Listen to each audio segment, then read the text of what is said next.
हम भारत के पूर्व सैनिक नई प्रेरणा लाए हैं, देश की रक्षा करते थे अब इसे सजाने आए हैं। वंदे मातरम, वंदे मातरम। त्यांच्या रोमारोमात भिनली आहे देशभक्ती. त्यांचं उभरतं तारुण्य खर्च झालंय देशसेवेमध्ये. मंडळी, त्या काळात अहोरात्र प्रत्येक ऋतूत डोळ्यात तेल घालून त्यांनी केलंय भारताच्या सीमांचं रक्षण. युद्धजन्य परिस्थिती असो की नसो, शत्रूवर त्यांनी सतत ठेवला अंकुश. बर्फ की चोटी तपती रेती, सागर हो या हो खाई, शत्रुपोत और टैंक विमानों की देखो शामत आई।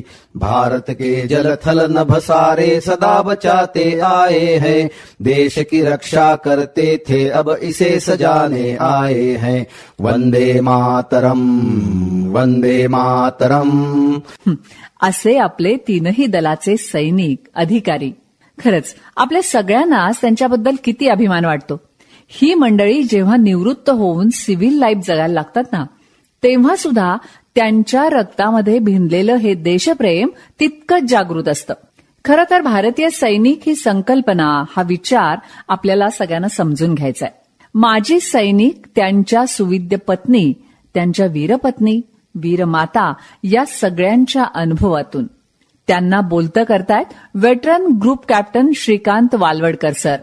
बात मन की सैनिक और परिवार की या खास कार्यक्रमात. चला तर ऐकूया. अपने श्रम अपने पौरुष से सब बाधाएं दूर करे, सद्शिक्षा और सद्विचार से मानवता को पुष्ट करे। महान राष्ट्र था पुनः बनेगा, लक्ष्य यही ले आए हैं, देश की रक्षा करते थे अब इसे सजाने आए हैं। वंदे मातरम, वंदे मातरम। गुड मॉर्निंग, सुप्रभात, नमस्कार. आपल्या सर्वांचं सहर्ष स्वागत करत आहे एक आगळा वेगळा कार्यक्रम, भारतामधला पहिला कार्यक्रम, ज्याचं नाव आहे बात मन की सैनिक और परिवार की. हा कार्यक्रम अखिल भारतीय पूर्व सैनिक सेवा परिषद पश्चिम महाराष्ट्र प्रांत आणि 90.4 ग्रीन FM सांगली यांच्या संयुक्त विद्यमाने भारतामध्ये पहिल्यांदा आपण प्रस्तुत करत आहोत. आज आपल्या स्टुडिओमध्ये आमचे एअरफोर्सचे वेटरन सार्जंट महेश परमाणे सर आणि त्यांची सुविद्य पत्नी वीरांगना सौ गीता महेश परमाणे आलेले आहेत. सर, तुमचं स्वागत आहे. मॅडम, तुमचं स्वागत आहे. या तुमच्या अनुभवातून आपल्याला सांगायचं आहे, सैनिक ही कल्पना काय, भारतीय सैनिक निराळा आहे, ती संकल्पना निराळी आहे, इज सेल्फलेस आणि व्हॉलंटियर असतं. समर भूमि से कर्म भूमि को अब हम बढ़ते जाएंगे, छुआछूत और ऊंच नीच को जड़ से दूर भगाएंगे। अपना भारत सुखी बली हो शिव संकल्प संजोए हैं, देश की रक्षा करते थे अब इसे सजाने आए हैं। वंदे मातरम, वंदे मातरम. तर प्रत्येकाच्या अनुभवातून आपण हे श्रोत्यांना सांगत आहोत, ऐकवत आहोत. मला तुम्हाला पहिला प्रश्न विचारायचा महेशजी, की एअरफोर्स जॉईन करण्यापूर्वीचं आयुष्य, एअरफोर्सला तुम्ही गेला, ठरवलं का मला एअरफोर्स जॉईन करायचं आहे, इट जस्ट हॅपन की बा ॲडव्हर्टाईजमेंट बघितली, फॉर्म भरला, कॉल केलं, सिलेक्शनला गेला, सिलेक्ट झाला, मेडिकली फिट झाला, ऑल इंडिया मेरिटमध्ये आला आणि ट्रेनिंगला गेला. तर पहिल्या पोस्टिंग म्हणजे आयुष्य बदललं पूर्ण. तर एअरफोर्स जॉईन करण्यापूर्वीचं आयुष्य ते पहिल्या पोस्टिंगपर्यंतचा हा तुमचा प्रवास कसा झाला त्याबद्दल सांगा. नमस्कार, मी महेश परमणे. वडिलांचं मूळ गाव अंकलखोप, पण वडील माझे सांगली शहरामध्ये स्थायिक झाले होते आणि माझं पूर्ण शिक्षण सांगलीमध्येच झालं. प्राथमिक शिक्षण नगरपालिका शाळा नंबर 34 इथं झालं. माध्यमिक शिक्षण मालू हायस्कूलमध्ये, 11वी 12वीला विलिंग्डनला होतो. ओके. आणि माझा डिप्लोमा वालचंद कॉलेजमध्ये झाला, Walchand college of engineering. Okay. आणि घरी आम्ही 4 भाऊ आणि 1 बहीण होती. ओके. मोठे भाऊ वगैरे सगळे हुशार आणि डिसिप्लिन्ड होते. मी पण तसा हुशार होतो, पण डिसिप्लिन थोडी कमी होती. बरं, सगळ्यात लहान म्हणून. Yes sir. Yes sir. आणि राजास्वामी म्हणून आपले एक सांगलीतले ॲथलेटिक्सचे कोच होते, सांगली शहर ॲमॅच्युअर्स ॲथलेटिक्स असोसिएशनचे ते सर्व होते. त्यांच्याकडं जेव्हा मी जायला लागलो, तिथून मला थोडंसं वेगळं मला फरक पडला माझ्या आयुष्यामध्ये आणि मला खेळाची खूप आवड निर्माण झाली. ओके. त्यामुळे 12वीला थोडे मार्क कमी पडले आणि मला डिप्लोमाला जावं लागलं. आणि पण डिप्लोमा झाल्यानंतर मी ठरवलं होतं की आपण कुठली पण जरी नोकरी केली तरी ज्या ठिकाणी आपल्या खेळाला महत्त्व दिलं जाईल त्याच ठिकाणी जायचं. करेक्ट. म्हणून मी म्हणजे मला वाटलं की एअरफोर्सच जॉईन करायचं मी ठरवलं होतं. Very good. व्हेरॅज मला आमचे त्यावेळेचे वालचंद कॉलेजचे व्हाईस प्रिन्सिपल होते एच.यू. कुलकर्णी, ते म्हणाले तुला माहिती आहे का तू काय करतोयस? मी म्हणालो होय सर मला माहिती आहे. तरी पण मी ठरवूनच नोटिफिकेशन ॲडव्हर्टाईज पाहिली. Yes sir. हां, म्हणजे मग मी त्याच्या मार्गावरच होतो म्हणून की मी शोधली ॲडव्हर्टाईज. म्हणजे मी पाठच करून ठेवली होती कधी निघते. आणि मी नेव्हीमध्ये सुद्धा मी गेलो होतो नेव्हीसाठी, पण त्यांचा अजून वेळ होता. ते म्हणाले 6 महिन्याने ॲडव्हर्टाईज निघणार आहे आणि त्यावेळेला तुम्ही या. पण मग मी तोपर्यंत एअरफोर्सचं सगळं केलं, अभ्यास केला. मी डिप्लोमा झाल्यानंतर मग तिथं एअरफोर्सची जी रिटर्न टेस्ट असते त्याचं जे विज्ञानाचं जे परीक्षा आहे सायन्सची ती मराठीतून नसते, इंग्रजीतून असते. पण माझं विज्ञानाचं शिक्षण सगळं मराठीतून झालं होतं. मग त्यामुळं खेळाच्या माध्यमातून ज्या मुली माझ्या संपर्कात होत्या त्या लहान लहान होत्या, त्यांची मी जुनी पुस्तकं आणली सगळी आणि त्यांचा तो अभ्यास केला. म्हणजे मला विज्ञानाचे शब्द काही माहीत नव्हते, ते माहीत झाले. 10वी-12वीच्या बेसिसवरची सगळे हे झालं, चांगलं झालं माझी तयारी आणि झालं. मग सिलेक्शन व्यवस्थित झालं. कुठे गेला होता सिलेक्शन? सिलेक्शनला मी कॉटन ग्रीनला गेलो होतो, मुंबई. हां, 6 ASC. आणि नोव्हेंबर 92ला मी तिथं गेलो. आणि त्यांनी मला फेब्रुवारीमध्ये वगैरे कॉल सांगितलं की तुमचं सिलेक्शन झालं आणि तुम्ही मार्चमध्ये तुमचं जॉईनिंग आहे. वय काय होतं त्यावेळी? मी त्यावेळी एक्झॅक्टली 20 वर्ष पूर्ण झालेली माझी. अगदीच लहान सर. हां, आणि जॉईनिंगच्या आपण वेळची एक गंमत म्हणता येत नाही त्याला. 13 मार्च 93ला बॉम्बस्फोट झालेले भरपूर.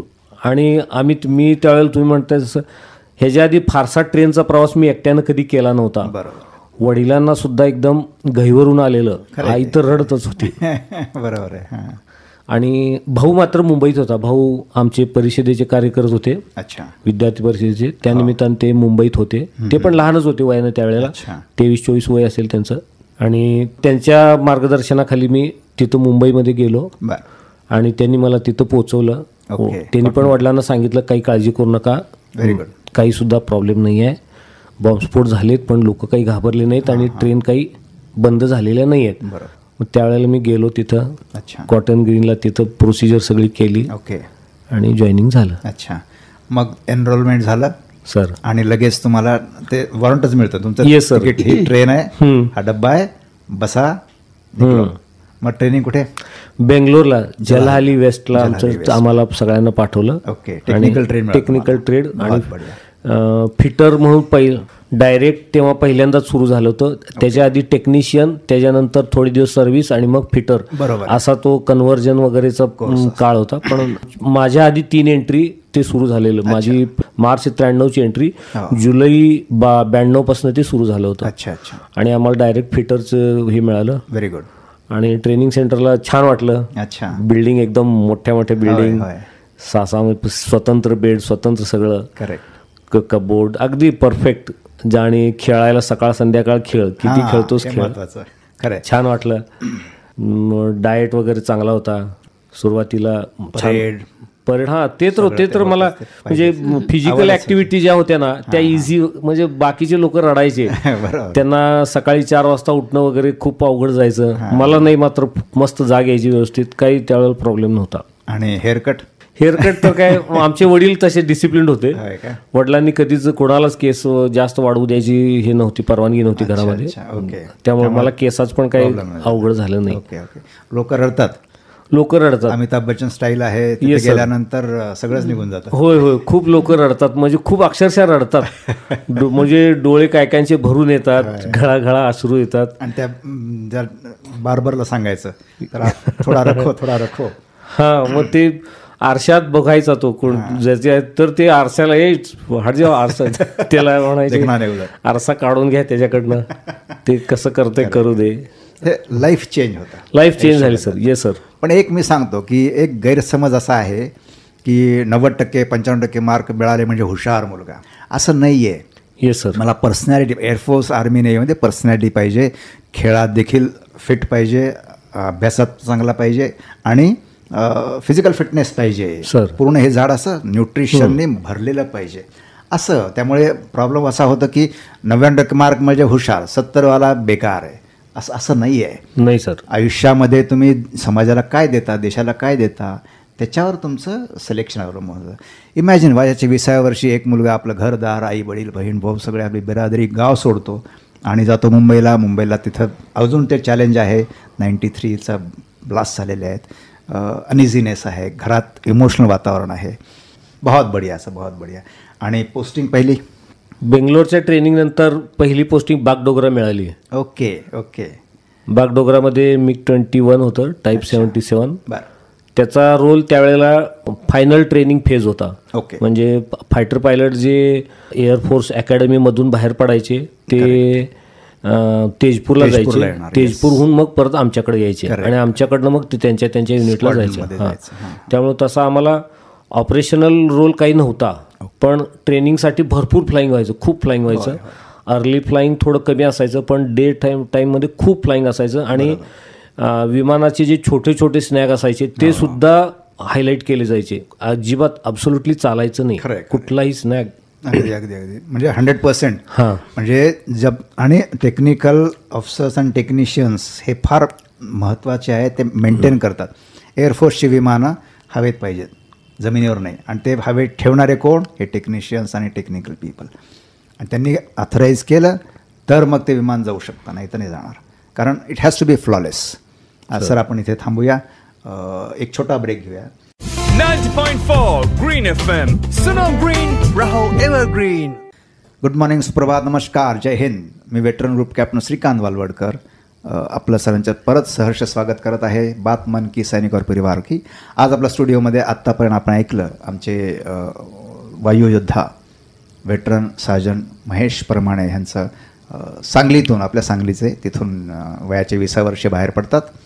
बॉम्बेमध्ये सिलेक्ट होणं सोपं नाही आहे. You have to have some qualities. ते ॲटिट्यूड लागतो, ते ट्रेट्स लागतात आणि मग ते सिलेक्ट होतं. आणि मग तिथं ट्रेनिंगला गेले. बागडोगरा पोस्टिंग, महत्त्वाचं काम, कीप द MiG-21s फ्लाईंग, कारण ट्रेनिंग महत्त्वाचं आहे. प्रत्येक विमान हवेत असलं पाहिजे हे त्यांनी एन्श्युअर केलं. बहुत बढिया. मॅडम, मी तुमच्याकडे वळतो. लग्न झाल्यानंतर स्त्रीचं आयुष्य बदलतं, हो ना, एक मोठा टप्पा आहे आयुष्यामधला तिचा. तर तुमचं लग्नापूर्वीचं आयुष्य आणि ह्यांच्यानंतर लग्न झाल्यानंतर मग तुम्ही पहिल्या पोस्टिंगला गेला, हा तुमचा प्रवास कसा झाला? Good morning sir. लग्नाच्या आधी माझं BCom झालं होतं आणि त्यानंतर मी फर्स्ट फ्लाईट कुरिअरमध्ये जॉब करत होते. वर्षभर केलं. प्रॉपर सांगली. वडील खूप वर्षापूर्वी सांगलीत आलेले. म्हणजे लहानपण माझं कोल्हापुरात गेलेलं आहे, त्यानंतर सांगली. ओके. हां, म्हणजे कॉलेज वगैरे सगळं सांगलीमध्येच झालेलं आहे. GA college. ओके. GA कॉलेजला BCom झालं. त्यानंतर एक वर्षभर जॉब केला. त्यानंतर एक स्थळ वगैरे यायला. बरोबर आहे. हां, मग ह्यांचं आलं, मग त्यांना एकदा बघून गेले. परत मग थोडा गॅप पडला आणि मग नंतर डायरेक्ट ठरवायलाच आले ह्यांच्या घरचे वगैरे. पसंती. हां, मग सुट्टी वगैरे कमी होती. 1 तारखेला साखरपुडा झाला आणि 6 तारखेला लगेच 6 मार्चला लग्न झालं. हा एक मोठा प्रॉब्लेम एअरफोर्समध्ये असतो. हां, माझ्या साखरपुडा व्हायचा अजून झालेलाच नाही झाला, कारण डायरेक्ट लग्न. ही गंमत आहे. असं झालं, आम्ही चौघ्यापैकी तिघांचा एंगेजमेंट अजून व्हायची आहे. होय ना. लग्नच झाले डायरेक्ट. सुट्टी कमी मध्येच केलेलं. सिच्युएशन प्रमाणे सुट्टी मिळते तुम्हाला. काय आवश्यकता आहे एअरफोर्सला, काय लागणार आहे, त्याच्या रिक्वायरमेंट्स पूर्ण झाल्यानंतर मग सुट्टी मागायची. होय ना. हां, बरोबर. ओके. हां, त्यानंतर लग्न झालं. हां, आणि आधी एअरफोर्सबद्दल जास्ती काही माहिती नव्हती. तुमच्या फॅमिलीतलं कोणी नव्हतं? फॅमिलीतलं कोणी नव्हतं, पण एका शेजारची एक ताई होती, म्हणजे होती मोठी. मग तिचं लग्न झालेलं, ते एअरफोर्स ऑफिसर होते. बरोबर. अच्छा. हां, पण तेव्हा फक्त एअरफोर्समध्ये आहेत वगैरे माहिती होतं. ते ऑफिसर हे किंवा हे ते काही माहिती नव्हतं. बरोबर. मग लग्न झाल्यावर मार्चमध्ये लग्न झालं आणि जूनमध्ये बागडोगऱ्याला गेलो. अरे वा. म्हणजे पहिल्या पोस्टिंग. हां, पहिली पोस्टिंग. बरोबर. ओके. मग तिथं वय तुमचं? वय माझं 23 चालू. अच्छा. ओके. 23 रनिंग होतं. मग तुम्ही कसं गेला? ट्रेनने. हां, पहिल्यांदा फक्त कसं सांगली कोल्हापूर एवढाच ट्रेनचं माहिती, तेवढाच प्रवास, पण एकदम 4 दिवस आणि ट्रेन बदलून, त्यामुळे थोडं हे झालं. म्हणजे नवीन चेंज बरं पण वाटलं, छान पण वाटलं, कारण वेगळं जरा. पोहोचायचं म्हणजे बऱ्याच ट्रेन चेंज केल्या. पहिल्यांदा सांगली ते मुंबई, परत कलकत्ता गीतांजली एक्सप्रेस, अच्छा. त्यानंतर कलकत्ता ते गुवाहाटीची काहीतरी ट्रेन होती. मग 4 दिवस लागत होते बदलत. पण खूप चेंज पण थोडा एक्सपिरियन्स छान पण वाटला. हो, संसार बरोबर घेऊन. संसार बरोबर घेऊन छोटे हे बॅग होती ना आपली पूर्वी बॅग असायची, त्यामध्ये थोडी भांडी जेवढी बसतील तेवढी वगैरे घेऊन गेलो. मग तिथे पण काय एकदमच घर सगळी छोटी छोटी, बाहेर राहिलेलो, क्वार्टर तर काही मिळालं. मग त्यावेळी प्रॉब्लेम होते नाही मिळाले, त्या पहिल्या पोस्टिंग मध्ये तर मिळालेच नाही. मग पूर्ण सगळं चेंज, भाषा वगैरे वेगळी, सगळे बंगाली शेजारी घर मालक बंगाली. मग मराठी तरी सुरुवातीला कोणी भेटले नाहीत, मग हळूहळू ओळखी झाल्या. ह्यांची ड्युटी कशी असायची? त्यांची सकाळी लवकर असायची, म्हणजे 5ला वगैरे हे असायचं. नाईट फ्लाइंग पण असणार? नाईट फ्लाइंग सुद्धा होतं. पहाटे उठून डबा करून द्यायचं. 6 वाजता टेक ऑफ करणार म्हटलं, 4 वाजता वगैरे असायला पाहिजे. हो, 4 वाजता वगैरे. मग तिथं लवकर पण सकाळ व्हायची ना आपल्या इथं, आणि त्या साईड नॉर्थ साईड सगळेच अनुभव वेगळे, परत भाज्या वेगळ्या, सगळ्या चेंज, भाषा निराळी. आणि मग बोलणं यायचं नाही, फक्त ते थोडं हळूहळू समजायला लागलं. ते घर मालक पण थोडे वयस्कर, दोघे नवरा बायको होते, ते पण छान हे करायचं. होय, मुलीसारखं वागवत होते, दोघंच होते. आणि नेहमी म्हणायचे, गीता धीरे धीरे सब ठीक आहे, जे हॉले हॉले त्यांच्या भाषेत सब ठीक हो बे असं बोलायचे. मग त्यांच्याशी खूप छान जमले. अनुभव निराळा होता. पूर्णच काहीच नाही ना, महाराष्ट्र सोडून नाही, सांगली एवढंच. हिंदी पण येत नव्हतं, हिंदी पण हळू बोलायला शिकले. लर्निंग स्टेज कळत होतं पण बोलायला येत नव्हतं. आणि मग तिथे एअरफोर्सच्या लोकांशी संबंध कसे आले? एअरफोर्सच्या लोकांशी हळूहळू हे, मग एअरफोर्स स्टेशनच्या आत क्वार्टर होते, तिथं मग ह्यांचे जे हे होते ना कलिग्स वगैरे किंवा सिनियर, त्यांच्याकडं ओळखी झाल्या, ते घेऊन जायला लागले. मग गणपतीच्या कार्यक्रमात वगैरे सगळ्यांची जास्त ओळखी झाली. बरोबर. कारण जूनमध्ये गेला आणि ऑगस्टमध्ये गणेश चतुर्थी, मग तो एकत्र कार्यक्रम सगळ्यांचा. ही स्पेशालिटी बघा, म्हणजे एक आपलं संस्कार, आपले पद्धत आहे जगण्याची. म्हणजे सियाचनला देखील गणपती आम्ही बसवतो आणि राजस्थानमध्ये पण बसवतो, आणि त्या अनुषंगानं सगळे महाराष्ट्रीयन फॅमिलीज एकत्र येतात, ओळखी होतात, आणि ते परमनंट फ्रेंडशिप, परमनंट. आणि सगळे एकत्र येतात, 8-10 दिवस पूर्वी तयारी सगळ्यांची. ओके, बरोबर आहे, खरं आहे. आणि सगळे पार्टिसिपेट करतात. तिथला एखादा असा, तुम्ही मार्केटमध्ये गेला खरेदीला, एखादा असा अनुभव कुठला आहे का, सांगा की? ते भाज्या वगैरे घेताना आपल्याला भाषा कळायची नाही, आणि ते एक वेगळ्या अशी पानांची एक वेगळीच भाजी होती, जंगली भाज्या सगळ्या तिथे. बरोबर. आणि दिसायची एक असं वेलच असायचं तो, आणि तेवढी मोठी मोठी पानं आणि चिकट म्हणजे काही कळायचंच नाही कशी करायची. मग त्या भाजीवाल्यांनाच विचारायचं. पण त्यांची करण्याची पद्धत, मसाले वगैरे वापरण्याची पद्धत, आपली पद्धत वेगळी, त्यामुळं तुम्हाला काही? मला हिच्याबद्दल 1-2 आठवणी मी सांगेन. ही खूप लहान दिसत होती, खूप लहान आणि गोड दिसत होती. लग्न मी जिला जेव्हा करून गेलो त्यावेळेला, तर आता जनरली कुठल्याही दुकानात गेल्यावर तो दुकानदार असा हसतो, हसल्यावर तुम्ही पण जर अजून हसला तर तो एखादा प्रश्न विचारतो, ते जनरल असतं. मग एकदा असं गेलो तो, आणि मी बाहेर थांबलो, आणि हिला काहीतरी आणायला दुकानात मी पाठवलं, तर तो हसला, मग ही हसली. मग त्यानं तिला विचारलं, पप्पा कुठं आहेत म्हणून. मग ही मला आल्यावर सांगत आली, मला पप्पा म्हणलं हे असं झालं असेल. आणि SMC मध्ये आता SSQ म्हणतो आपण त्यावेळेला, तर तिथं सुद्धा असं झालं. ही एकटीच गेली एकदा तिथं, आणि नाव श्रद्धांना मी सांगू इच्छित, SMC म्हणजे स्टेशन मेडिकेअर सेंटर, आता त्याला स्टेशन सिक क्वार्टर्स म्हणतात. तिथे मेडिकल ट्रीटमेंटसाठी डॉक्टर्स असतात, तिथं जावं लागतं. ती आजारी काहीतरी त्रास होता म्हणून गेली होती. तर सुरुवातीला तिथं बसलेल्या ज्या फॅमिली ह्यालाच गेली, फॅमिली सिक रिपोर्टला गेली ती. बरोबर. तिथल्या मॅडमनी नाव विचारलं, आणि लगेच पुढचा प्रश्न होता पापा का नाम. तर 2 वेळा रिपीट केलं त्यांनी. पहिला त्या म्हणाल्या डॉटर ऑफ, ही म्हणाली वाईफ ऑफ. त्यांनी परत रिपीट केलं डॉटर ऑफ, नाही वाईफ. मग त्यांच्या लक्षात आलं, नाही ही खरंच लग्न करून आलेली मुलगी आहे. आणि आपल्या इकडे कसं असं मांग मध्ये हे नसतंय ना, मग तिथे लग्न झालेलं ओळखतात सिंदूर घालून. आणि आपल्याकडे कसं मंगळसूत्र झालं की झालं. मग तिथे आम्हाला सिंदूर लावत नव्हते, त्यामुळे ते लग्न झाले की नाही कळायचं नाही. आणि छोटे खणी तुमचं स्ट्रक्चर हा त्यामुळे ते. Okay, very nice. आयुष्य सुरू झालं, बदललेलं आयुष्य. आपण इथं ब्रेक घेऊया. हो सर. 90.4 green FM. सुनो ग्रीन, रहो एव्हरग्रीन. गुड मॉर्निंग, सुप्रभात, नमस्कार. आपण मॅडमच्या आवडीचं गाणं ऐकलं, संदेश आते हैं. हे गाणं फार फार अपिलिंग आहे, कारण इट इंडिकेट्स द मेंटॅलिटी किंवा psychology of a warriors wife. फार सुंदर गाणं आहे ते. सर, मी तुमच्याकडे वळतो. आयुष्यातला एक असा अनुभव सांगा की जो आठवणीत राहिलेला आहे आणि जो आठवणीत आला की वाटतं यार मी एअरफोर्स जॉईन केलं, आयुष्यात माझ्या अर्थ मिळाला. असा कुठला? भरपूर असतील मला माहिती आहे, आणि मी 21 तर every day something happens. Yes sir. हां, तुम्ही म्हणताय तसं बरोबर आहे.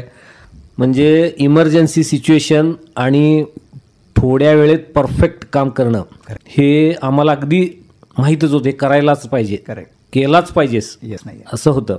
अशा वेळेस बरेच प्रसंग घडायचे कायम. म्हणजे महिन्यातनं एकदा दोनदा तरी अशी सिच्युएशन यायची की पायलट तिकडं वॉक इन करतायत आणि तुम्ही इकडं विमानात बसून अजून काहीतरी सुरूच आहे.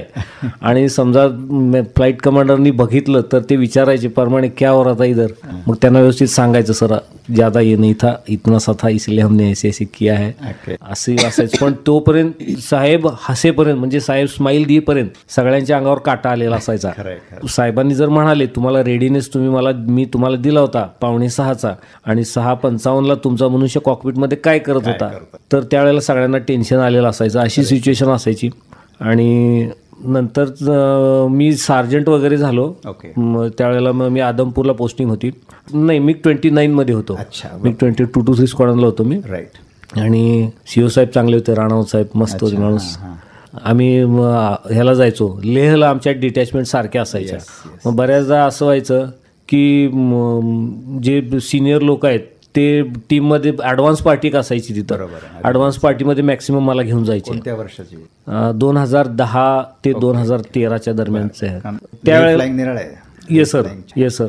आणि लेहमध्ये कसं आहे की एका ठराविक वेळेनंतर तिथं फ्लाईंग कॉल्ड अप केलं जातं की 12 नंतर 20 डिग्री टेम्परेचर झालं प्लसमध्ये की तिथं फ्लाईंग कॉल्ड ऑफ व्हायचं. आणि सकाळचं मग तसं खूप हे असायचं. मग आणि लँडिंगची सुद्धा तीच वेळ आहे, लँडिंग कॅन्सल व्हायचं. मग ॲडव्हान्स पार्टीचं काय असायचं जबाबदारी की तिथं गेल्यावर तुम्ही पहिला तिथं जायचं, सगळे ग्राउंड इक्विपमेंट सगळे पोझिशन करायचे आणि मग फायटर्स येतील त्यांची वाट बघत थांबायचं. अशा वेळेला तिथं बघून चालायचं नाही की एक एअरक्राफ्ट रिसिव्ह करायला एक JW पाहिजे, एक सार्जंट पाहिजे, असं म्हणजे असायचा नियम. पण तेच रिपीट करायला लागायचं. स्वतंत्र म्हणून 6 एअरक्राफ्ट येणार असेल तर तुमच्याकडे 6 JW नसणार आहेत, 2च JW असतील आणि सार्जंट 3-4 असतील. ह्याच्यात सगळं तुम्हाला मॅनेज करायला लागायचं. आणि त्यावेळेला खरंच वाटायचं की कुछ तो करना है जिंदगी में, कुछ तो करना है. Yes sir. एअरफोर्स मला काय देतं? एअरफोर्स मला फायनान्शियल सिक्युरिटी देतं, पोट आहे, पाहिजे, सगळ्यांनाच पाहिजे. दुसरं महत्त्वाचं, एअरफोर्स मला डिग्निटी देतं, एक आयडेंटिटी आहे. मी साधा माणूस नाही आहे, मी काहीतरी निराळा आहे. ते युनिफॉर्म माझं स्किन आहे, ते माझ्या शरीराचं स्किन आहे युनिफॉर्म माझा. मग ते सार्जंट रँक असेल किंवा विंग कमांडर असेल तो फरक नाही आहे. फरक आहे मी एअर वॉरियर आहे. मग -10 डिग्री -20 डिग्रीमध्ये हा टेक्निशियन उठतो, पाणी बनवतो बर्फाचं लेहमध्ये आणि त्यानंतर आंघोळ करून येतो. त्यावेळी ते प्रत्येक टाईम इज इम्पॉर्टंट. कारण लेहचं असं आहे की 12 नंतर टेक ऑफ नाही, लँडिंग नाही, अलाउड नाही करत, कारण ते विंड्स पिकअप करतात. It's dangerous for flying. आणि मग तुम्ही पहाटेत जायचं, हात काकडलेले असतात, ते सगळं इक्विपमेंट तयार करायचं, विमान तयार करायचं आणि पायलटच्या हातात द्यायचं. Very nice. किती अभिमानाची गोष्ट आहे ना. म्हणजे मी म्हणतो आता म्हातारपणी मला त्या आठवणी ना, माझं सलाईन, मेडिसिन, ऑक्सिजन ते असणार आहे. Yes sir. That is the warrior, that is the air warrior. Okay, बहुत बढिया. तुमचं कौतुक करा. मी सांगतो ना, आणि अशी टीम आहे, its team, it's not only just officer किंवा असं काही, हे नाही आहे. प्रत्येक टीममधला मेंबर माझा महत्त्वाचा आहे. बहुत बढिया. मला म्हणजे आयुष्यात आठवणीत राहील असं म्हणता येत नाही, कारण आठवणीत तर आहेच ते. माझ्या आयुष्यावर किंवा माझ्या विचारसरणीवर प्रसंग परिणाम करणारी घटना मी सांगेन. ती घटना पण नाही आहे, ती एक लॉंग प्रोसेस आहे. आम्ही जेव्हा जॉईन झालो, एअरफोर्समध्ये झालो, त्यावेळेला लगेच काय होतं की मुलं जी असतात साधारणपणे कॉपलच्या कमी रँकची, ती मुलं ॲम्बिशियस असतात, चांगले अभ्यासू असतात, मग त्यांना ऑफिसर व्हायचे वेध लागतात. बरोबर. मग ते सर्व्हिस त्यांना डेफिनेटली सर्व्हिस त्यांना संधी देते. मग सगळी मुलं तयारी करायला लागतात.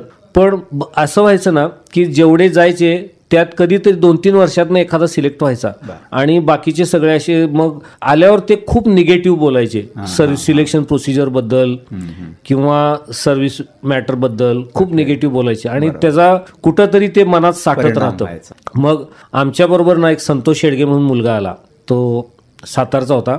घरची परिस्थिती नाजूकच होती त्याची पण चांगला होता. म्हणजे मुलगा शांत होता आणि त्याचं मुंबईमध्ये राहून शिक्षण झालं होतं. आई वडील त्याचे इकडं सातारात आणि तो मुंबईला मामा होता त्याचा पोलीसमध्ये, त्यांच्याकडे राहून शिक्षण झालं होतं. त्यामुळं कमालीचा तो जेंटलमॅन होता एकदम आणि सिच्युएशनल अवेअरनेस वगैरे खूप चांगलं होतं त्याचं. आणि तो माझ्यापेक्षा ज्युनियर होता. मग आमचं लग्न झालं होतं. आम्ही त्याला नेहमी घरी बोलवायचं, यायचा. मग संतोषला मी नेहमी म्हणायचो तू एकदा जा SSBला आणि तुझ्याबरोबर काय करते ते मला बघायचंय आणि तुझं जर सिलेक्शन झालं तर मग मी म्हणणार. आणि म्हणजे मला खूप अभिमान वाटतोय. आम्ही नव्हतो त्यावेळेला तिथं, तो कानपूरला बदली झाली त्याची आणि आम्ही भटिंड्याला गेलो. पण पहिल्या गोमध्ये त्याचं आणि हा खरंच माझ्या मनावर आणि टोटल ॲटिट्यूडवर खूप मोठा इम्पॅक्ट झाला. आणि माझ्या मुलाचं जे सिलेक्शन झालंय त्याला ह्या सगळ्या घटना कारणीभूत आहेत. मी एक सांगतो सर, म्हणजे मी आय वॉज कमांडिंग ऑफिसर होतो मी बँगलोरला आणि मी एअरमन मेसमध्ये जायचो, सगळ्यांना बोलवायचं, मला तुमच्याशी बोलायचं आहे. म्हटलं की तुम्ही थांबू नका, ओके तुम्हाला स्टॅबिलिटी मिळाली आयुष्यामध्ये, पण हे नाही, हे you try to become officer. तुम्हाला काय पाहिजे सांगा, माझ्याकडे फंड्स आहेत, मला फंड्स मी मागवतो फंड्स, तुम्हाला पुस्तकं पाहिजे, तुम्हाला ट्रेनिंग पाहिजे, मी देतो तुम्हाला, पण डोंट स्टॉप हिअर, थांबू नका. ॲम्बिशन असली पाहिजे. जिवंत माणूस हा ज्याला ॲम्बिशन आहे, okay. Don't behave like retired. आता काय बस झालं, आता मस्तपैकी आपलं काम करायचं, नंतर पश्चाताप होतो. आणि माझे गुरुजी होते शिक्षक, ते म्हणायचे की आजचा ताप उद्याच्या पश्चातापापेश्वर असतो. तुम्ही एका ऑफिसर घडवलं, त्याला ते मोटिवेशन दिलं, हे फार महत्त्वाची गोष्ट आहे. आणि त्याचंच एक फळ तुमचा मुलगा इंडियन आहे. मी सांगू इच्छा प्रेक्षकांना अभिमानाची गोष्ट आहे. आमचे परवाणे साहेबांचा मुलगा इंडियन नेव्हीमध्ये लेफ्टनंट पदावर आत्ता रुजू आहे. There is no generation gap. Second generation of Parmanej is serving the nation in the rank of lieutenant now. आणि स्काय इज द लिमिट. तुम्ही घडवलं त्याला, आईनी घडवलं, वडिलांनी घडवलं, संस्कार, आणि शेवटी it's very very fair. It's very very fair selection. कुठलीही गडबड होत नाही. कुणीही तर काय होतं, मला अपयश मिळालं ना, मी ते खापर दुसऱ्यावर फोडतो, स्वतःवर नाही. मी माझं चुकलंच नाही. प्रत्येक ऍक्सिडेंटमध्ये प्रत्येक ड्रायव्हर म्हणतो माझं काही चुकलं नाही. आणि काही जणांना वाटतं हे एअरफोर्स मध्ये म्हणून झालं, असं एक गैरसमज आहे. असं चाललं असतं तर मग एअरफोर्सचं स्टँडर्ड डाऊन गेलं असतं. हो ते तर आहे. त्यामुळे हा तिथं 5 दिवस तुमचं आगीतून जाता तुम्ही, तुमची क्वालिटी कळते. Very very fair selection. कुणी फोन नाही करत, कुणी पैसे देत नाही, हे होत नाही. कारण ॲज अ कमिशन ऑफिसर तुमचं appointment letter president of India sign करतात. इज्जत आहे. म्हणून म्हणतो की please don't misunderstand, don't have wrong feeling, wrong ideas about the selection process. It's very very fair. तुम्ही तुमच्या गुण असतील तर सिलेक्ट व्हाल, नसतील तर होणार नाही. पण सिलेक्शन झालं नाही म्हणजे रिजेक्शन झालं असं नाही. तुम्ही परत या. तुमच्यातले मला ज्या दिवशी मला पटेल तुमच्यातले सगळे ट्रेट्स ऑफिसरला क्वालिटीज एका लेवलच्या वरच्या आहेत, मी तुम्हाला सिलेक्ट करणार. मुलं मिळत नाहीत मला, मी व्हेकन्सी ठेवतो. व्हेकन्सी आता इतक्या निघतात ना, जेवढ्या आहेत म्हणजे कमी घेतील पण ते भरून काढणार नाही. करेक्ट. कारण सबस्टँडर्ड नाही घ्यायचं. नाही म्हणून हे माहिती आहे. हे सगळ्या प्रेक्षकांना सांगू इच्छितो की प्लीज तुम्हाला गैरसमज असतील तर काढून टाका मनातून. It's very very fair selection. बहुत बढिया परमाणे सर. खूप हे म्हणजे अभिमानाची गोष्ट आहे. गहिवरून येतं. मी कुठून सुरू केलं आयुष्य, माझा मुलगा कुठे पोचला, तुम्ही लॉन्चिंग पॅड दिलं त्याला, तो टेक ऑफ केला तिथून. This is what the progress is. बहुत बढिया. मॅडम तुमच्याकडे बोलतो मी. तुमच्या आयुष्यातला असा एक अनुभव सांगा ज्यामुळे तुम्हाला वाटतो की अभिमान आहे भैया, माझ्या आयुष्याला अर्थ मिळाला, मी एअर वॉरियर्सशी लग्न केलं. कुठला एक अनुभव सांगा. भरपूर असतील मला माहिती आहे. प्लीज. टीडीवर वगैरे गेल्यावर एकटं राहायला लागायचं. हो म्हणजे कसे अचानकच जायचे, किंवा कारगिलच्या वेळी पण पहिल्या पोस्टिंगलाच गेले होते ना. बरोबर आहे. मग त्यामुळं खूप त्यावेळी जरा म्हणजे भाड्याच्या घरात बाहेर राहत होतो. आणि ते त्यांचं कुठं लक्ष posting होती असतं. तुमची तेव्हा? तेव्हा पहिल्या पोस्टिंगला बागडोगरात असतानाच अच्छा, गेले अच्छा, होते. तिकडे हा ते हे 99 चाललं होतं ना कारगिल या 99 कारगिलचं, वा. हां, Yes, okay. 99 ला ना? MiG-21 मग तुम्ही नाही, माझं ते आम्ही स्टँड बाय होतो तिथंच अच्छा, होतो, कलाई कुंड्याला होतो आम्ही. बरं बरं हा पण पाठवलं होतं. मग पहिली पोस्टिंग असल्यामुळे आणखीन टेन्शन यायचं. या, जवळजवळ 20-21 दिवस ते वाढत गेले. हा There's no end to that. म्हणजे काही आपल्या हातात नाहीये. नाही. आणि तेव्हा हे लोक यायचे यांचे ज्युनियर्स वगैरे मराठी मुलं वगैरे येऊन काय म्हणजे बघून काय जायचे. लागणार आहे का हा काय लागणार आहे का, किंवा त्यांना पण यांनी सांगितलं होतं घरीच बघत राहा. कारण ते फोन पण नव्हते ना, फोन वगैरे काहीच नाही. हा घरी फोन करायला पण खूप लांब जायला लागायचं. त्यामुळे एकटे हा STD बूथ वगैरे असायचे, फोनचे पण प्रॉब्लेम होते. त्यामुळे ते दिवस एकटेचे काढले.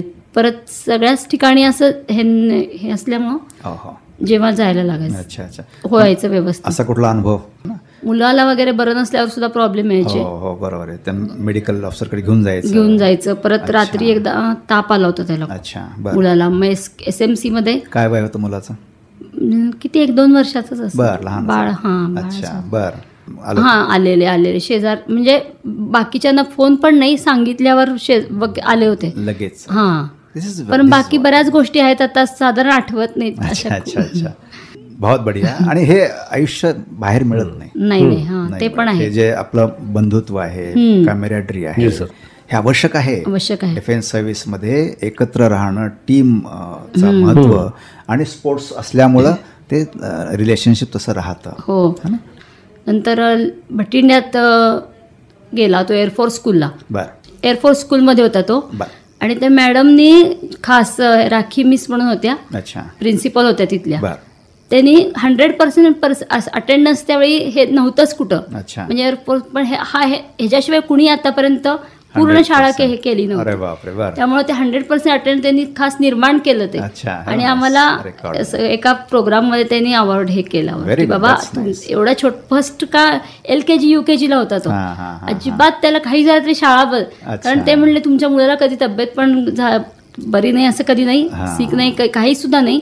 आणि एकदम एवढ्या LKG मध्ये 100% अटेंडन्स कुणाची पूर्ण त्यांना अटेंडन्स दिला होता. सिन्सिअरिटी. हा त्यांनी वेकन्सी निर्माण केली. ते नव्हतं म्हणजे आतापर्यंतच्या ह्याच्यामध्ये तसं अवॉर्ड द्यायची पद्धत नव्हती, कारण तसं कुणी आतापर्यंत त्यांना मिळालं नव्हतं 100% अटेंडन्स वाला. किती अभिमानाची गोष्ट. एअरफोर्स स्कूलमध्ये. आणि पुढच्या शिक्षणाचं सांगा. पुढचं लखनौमध्ये होता तो, सेंट मॅरीला गेला बाहेर, कारण एअरफोर्स स्कूल नव्हतं. KV सुद्धा लांब होती. आणि त्यानंतर भटिंडा शेवटची पोस्ट त्याची आदमपूरमध्ये तो KVला होता. 8वी पर्यंत तो आदमपूरमध्ये होता. 8वीला इकडं बेर्नाळ हायस्कूलमध्ये. बरोबर. आणि मग इथं 10वी केलं आणि SPI मध्ये होता, सर्व्हिसेस प्रिपरेटरी इन्स्टिट्यूट. SPI एक चांगले result thank you very much sir. आपण इथे थांबूया. तुम्ही आलात, धन्यवाद. आणि ह्या आठवणीला उजाळा मिळाला.